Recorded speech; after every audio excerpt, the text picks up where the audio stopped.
কি নিষ্ঠুর নৃশংসভাবে হত্যা করা হয়েছে। গণমাধ্যম কর্মীরা বলছেন মেয়েটি কেবল 1 থেকে ক্লাস 2 তে উঠেছে, 7 বছরের মতো বয়স হবে। মেয়ের বাবাকে দেখলাম কেঁদে কেঁদে বলছে, আমি 7টি বছর আমার বুকে নিয়ে তাকে ঘুমিয়েছি, কিভাবে আমার রাত কাটবে। কুপিয়ে কুপিয়ে তার দেহকে খন্ড খন্ড করা হয়েছে। ওইটুক শিশুর মাথা আলাদা করে তাকে বাথরুমের মধ্যে ফেলা হয়েছে। আজকে আমরা মানবতা, গোটা জাতি, গোটা দেশ আজকে আমরা লজ্জিত, ব্যথিত।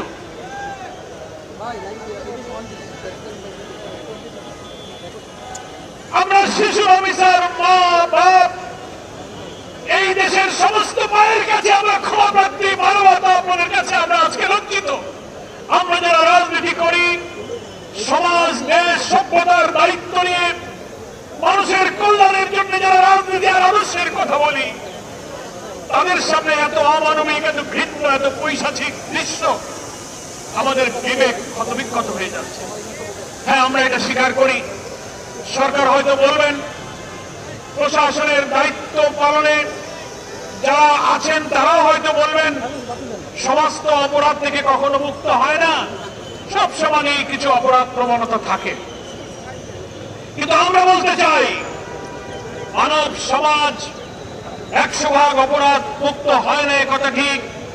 অপরাধ প্রবণ মানুষের মধ্যে অপরাধী মানসিকতা থাকে। তাই বলে সেই অপরাধ, এত নিষ্ঠুরতা, এত বর্বরতা, এত নৃশংসতা দিনের বেলা কলিজার টুকরা মেয়ের গলায় ছুরি চালিয়ে মাথা আলাদা করতে পারে, এই নৃশংসতাই আমি জাহিলিয়াতের বর্বরতাকে হার মানিয়ে দিয়েছে।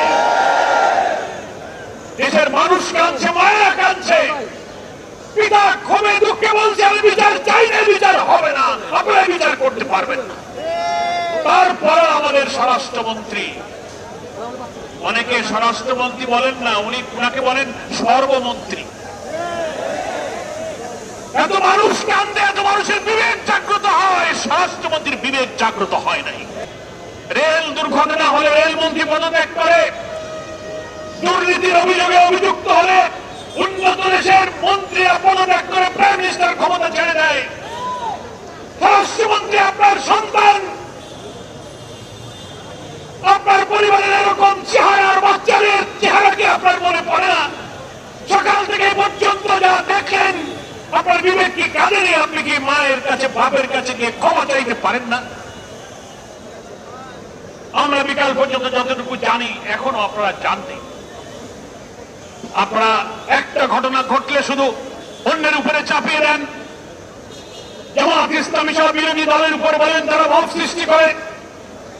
আমরা পরিষ্কার সরকার এবং দেশবাসীকে বলি, জামাত ইসলামী কোন ভাবের রাজনীতি করে না।